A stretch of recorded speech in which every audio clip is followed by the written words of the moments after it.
Morning, everybody. This is John Sviokla for GAI Insights. Yes, today we're going to do the Gen AI news. Rating top news from essential to important or optional, saving you time, and we hope adding a little spice to your day when concerning the news. Today we've got all kinds of stuff. We got some interesting things on transparency. We've got a new model out of combination of Stanford, MIT, and some others, and then we've got JP Morgan Chase. We've got some product announcements from Microsoft. So with that, let's get at it. Akash, we have the first article, please. Sure, John. Just waiting for the screen to come up. Yeah, so here it is. So the first one that we have for today is from JP Morgan. So JP Morgan is using Gen AI to help its private bankers improve their performance. Yes, here we have Jamie Dimon, even post-heart attack, looking pretty spry, although he looks a little lighter since he had his bypass operation. Look, here's I'm going to kick off on this one. There's not a lot of new news in terms of what they're doing here, but I'm going to rate it as essential, and then we can have a conversation. I know Adam's a very different place. See where Luda is, and the reason I'm rating it essential is here's the arguably the best banker in the world, current living banker, and his head of the private wealth management, talking about how they're using AI to serve clients, to help their wealth managers, and to begin to automate, as well as support. And I think our AI leader can use this anytime there's some conversation about, what about hallucinations or this? Like, look, if JP Morgan, in a highly regulated situation, can use this to support their most important individual clients, because their private clients start at $10 million in liquid assets and go up from that.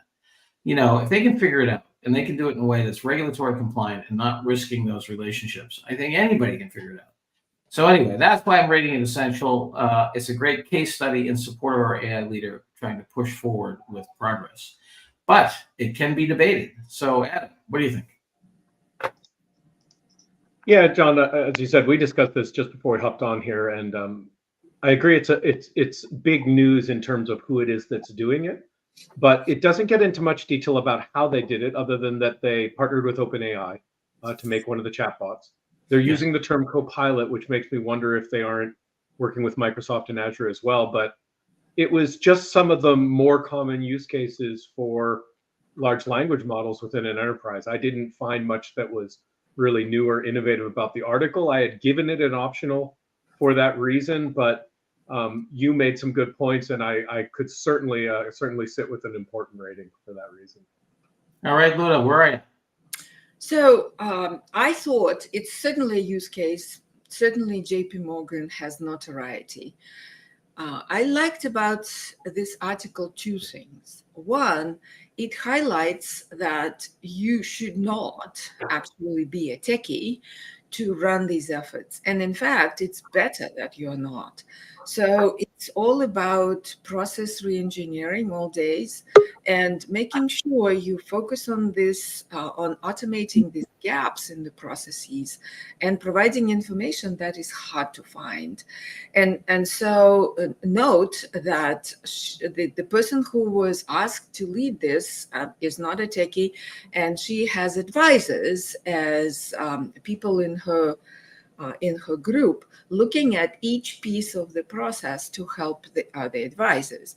So I like that very, very much about this article. And I think it's sort of a leading case. So maybe we should rate it as important. For me, I would have put it as optional, John, with Adam, because we've seen these cases and JP Morgan reported it before, but it is a good description, and I think it can be worth highlighting it. So important. So upper back pocket. I'm making the case for essential. We have two importance here. Paul and I saw Mary Erdoes at the Harvard Business School AI thing talk about this as well. What do you think, Paul? Yeah, I'm particularly biased, John. I was very impressed with her presentation at the HBS AI Summit. So I had it essential. We're going to go for essential. Essential it is. Making the case, helping you go get funding and support, as we have Jamie Dimon absolutely cheerleading this. All right, Luda. Well, first, Ankash, take us through EasyJet. Yeah.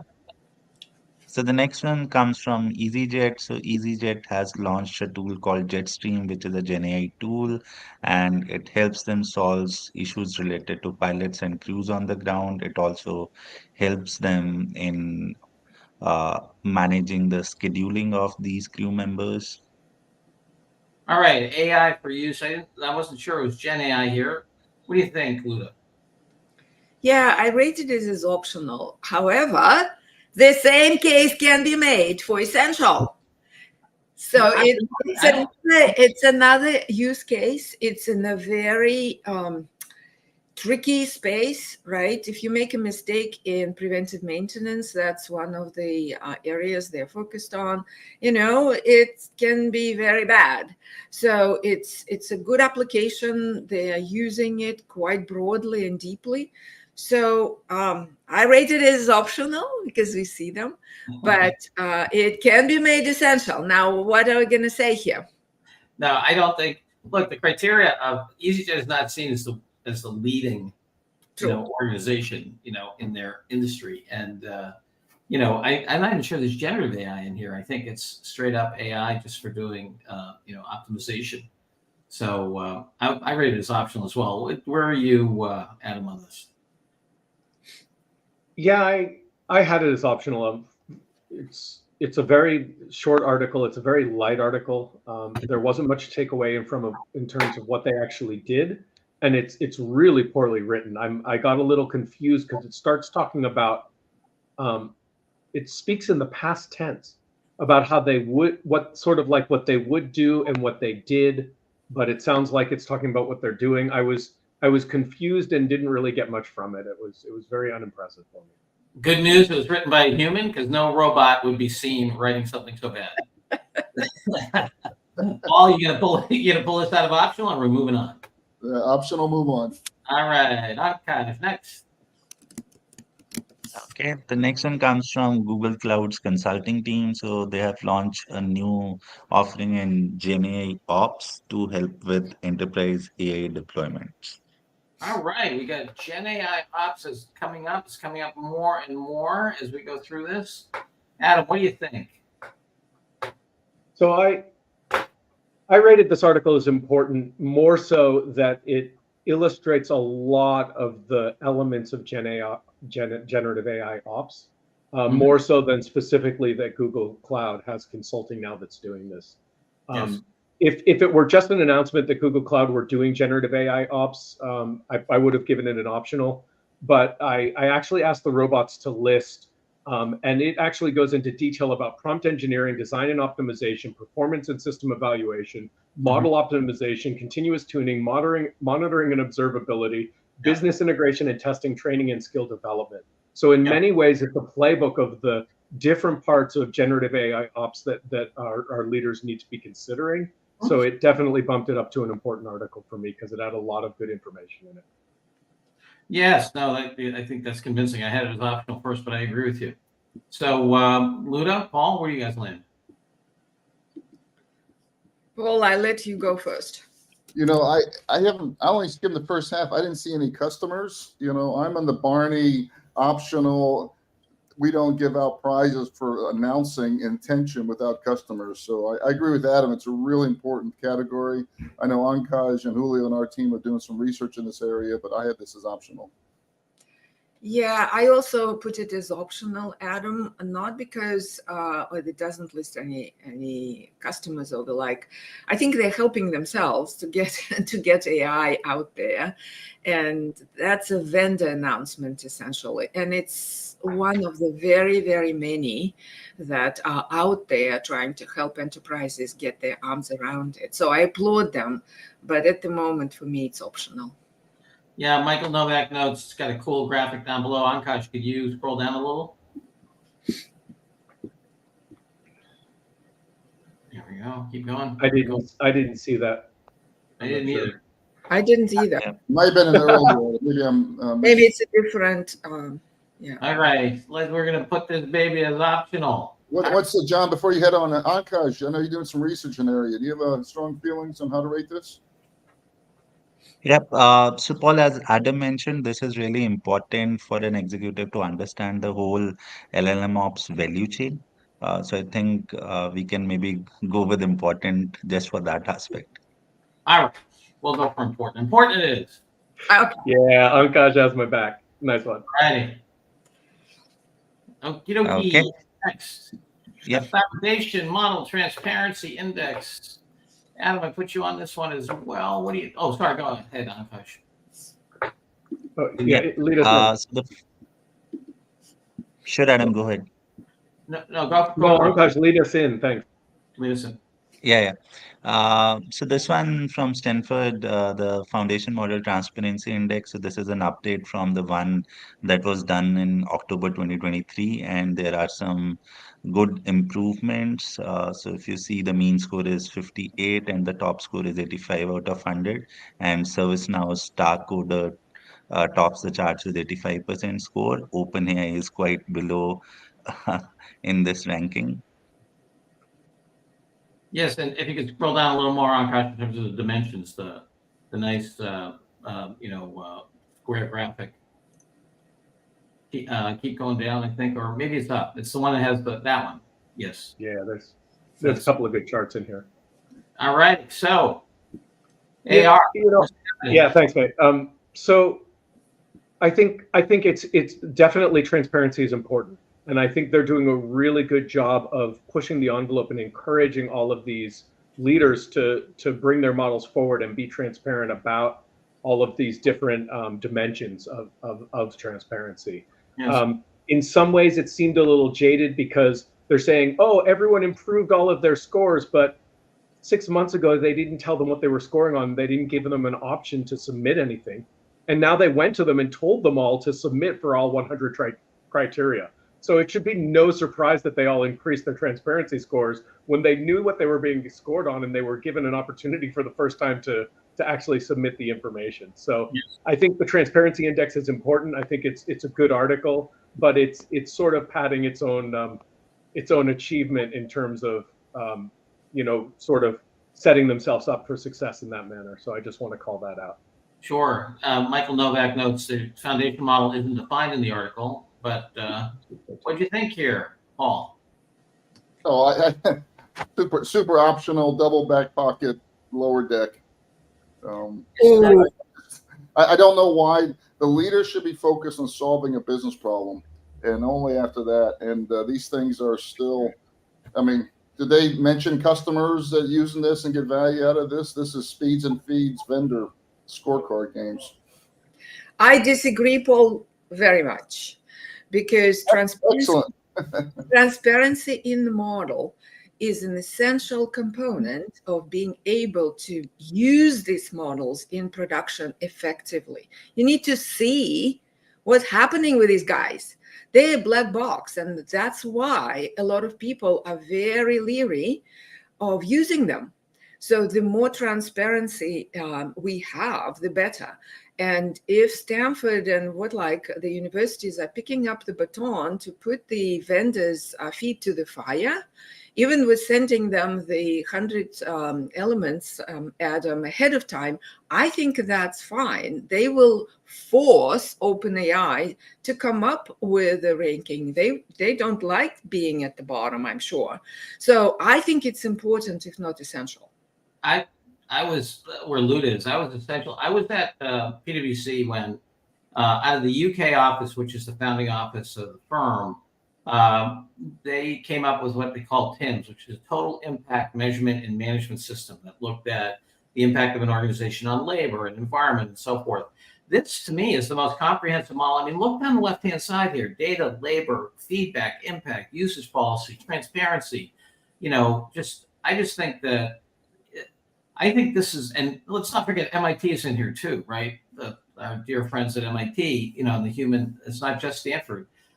Somebody's got to step back and, hold these folks accountable. And, they can't, and this is by far, I think, from a stakeholder analysis and impact on the on the world, this is light years ahead of the other stuff we've seen. And to me, if I go back and think of the regulations in the EU and the US, I would rather have a framework like this underneath it that is much better defined than the framework they're using, which has these fuzzy ideas like, eventual impact. It's like putting those regulations in place is going to be brutal. It's going to be like holding up a bullet and saying, what can this do? It's like, no. This actually you can turn into policy. So I was that essential on this myself. Yeah, I agree. So I don't know. We're gonna throw it all in the blender and come up with important here, or are we gonna make a stand? What do you think? I used to do some painting. You take all the colors and you put them together on a palette. If you're painting, you know what color you get? We have 2 essentials and 2 importance. 2 essentials and 2 optionals. 2 optionals, right? No, I said important. I said important. You said important. Okay, so 2 essentials and optional and important is essential. All right. Truecaller. All right. Yeah. So the next one comes from Truecaller. Truecaller has partnered with Microsoft to let its AI respond to calls in your own voice. All right. On this bad boy, I think I had Luna. Yeah, it's a use case, which is wonderful. Out of all of our 6 articles or whatever, we have a number of use cases, and the number of use cases is increasing, which is wonderful. But for me, this is really optional. It's a feature.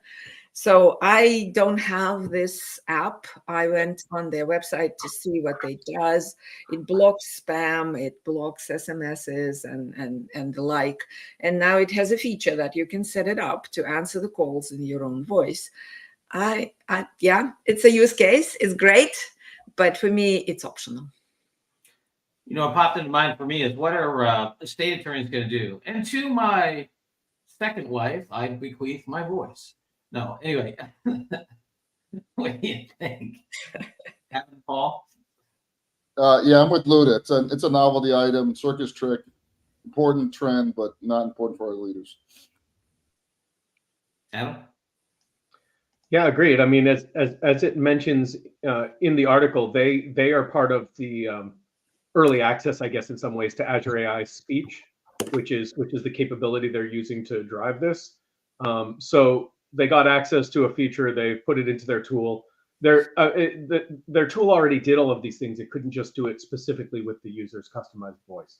So it is really just an incremental add-on, as Paul and Luda have described. I had it as optional as well. Yeah, I had it as optional. I disagree with Paul. It's a circus trick. I think there's a ton of emotional information and brand information in voice that's super, super important. And as we go to more and more of a voice interface across our use of the computable world and the robots, I think actually it's going to be super important. This article right now is optional. The woman Rita Singh at CMU, I think I mentioned once before a long time ago on this thing, with 50 seconds of my voice, was able to get a physical profile of my face, guess my age within a year, my weight within 5 pounds, my blood pressure within 5 points, gave a personality profile and said, there's something wrong with my skeleton. I have a knee replacement. 50 seconds of voice was able to do that. I mean, just unbelievable. So John, I fully believe in the voice. I was just talking about the article, but Luda, crankiness from an audio thing from John. What a surprise. What's that? I missed that. What you said, Paul? You can detect crankiness from your voice. Oh, come on. You're not cranky. I'm whatever. How did you hear that? I'm not cranky. That goes on the quote board. Justin was.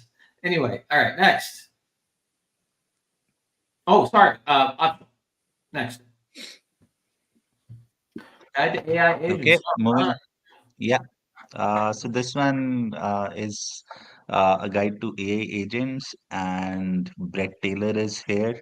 So he has launched a new startup, and it is about AI agents. So they are educating the market on AI agents.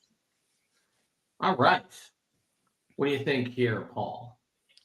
Yeah, I actually rated this as option or as important. I'm sorry. I think agents are becoming. I think right now they're so mystical that we need to find almost a better name. AI task masters or something. But at the MIT event I was at yesterday, Jay Yagnick, who's a Google fellow and 20-year, he was very articulate on where he's seeing it going. And he thinks some agents are going to be librarians, and they're going to look and interact with the other agents that have the knowledge.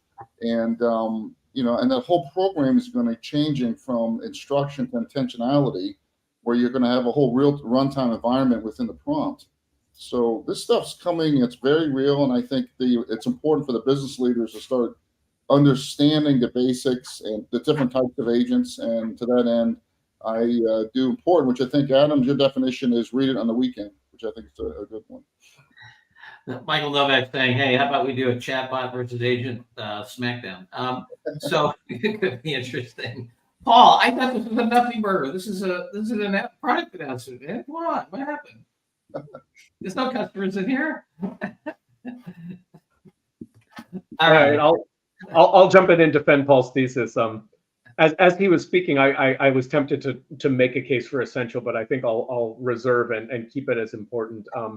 This is very information dense. It's a really good primer that can educate people about what agents are. And let's not forget that the guy that Brett Taylor, he was the co-CEO of Salesforce. He's the chairman of OpenAI's board, right? And so if he's making a startup about agents, you have to imagine he has some idea of where this market's going. And when I first saw the article, I was thinking exactly, not only is this a product announcement, but it's a commercial. I mean, it's on the Sierra website talking about what Sierra can do for you, basically. Right. So I was very speculative, but as I read into it, it actually is very informative. It's very short and provided a pretty good overview of the landscape and the importance of agents. So I considered it important reading. Yeah, I would back the important as well.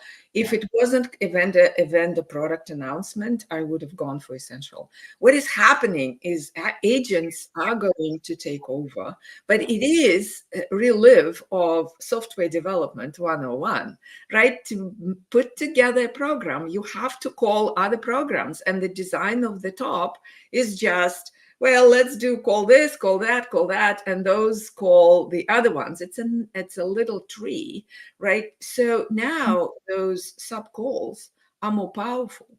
They will return with an action completed. So it's in some way this is to be expected, but people don't understand software development, so it's a very good educational piece. So we should certainly rate it as important.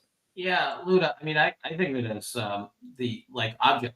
The one thing I would say, you said it's like a tree. I actually think sometimes it's a tree that's just one projection through the network.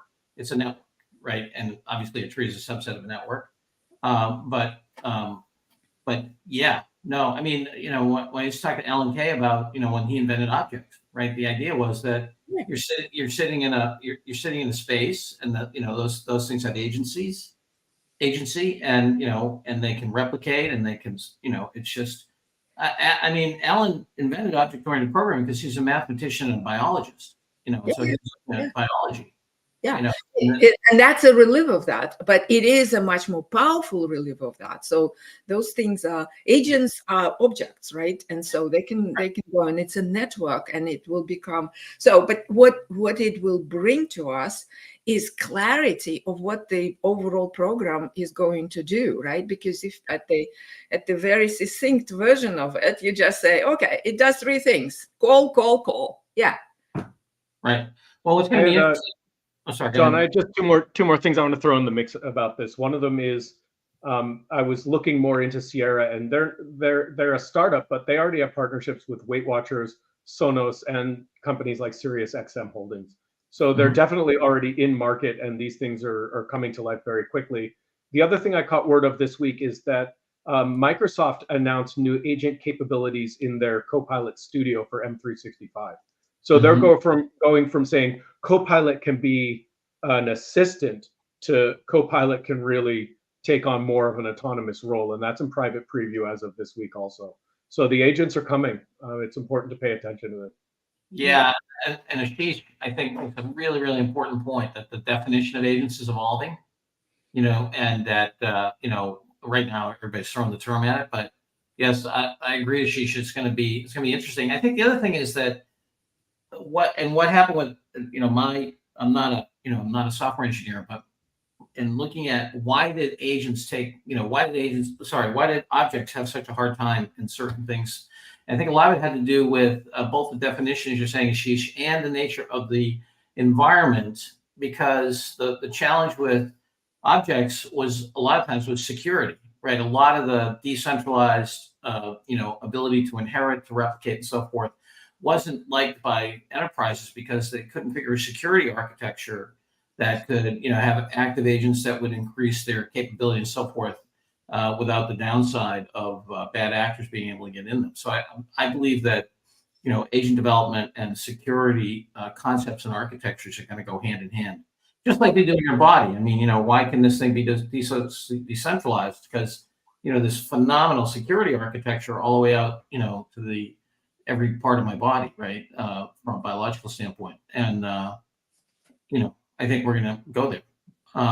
Okay, cool. No question, John. Very important point. But it is, in a sense, these agents will be autonomous, right? And that's the idea, so that you give them the capabilities to do whatever they need to do with security and the like. It's funny. There are these moments when I've done a zillion presentations in front of executives and so forth. So I was doing this presentation.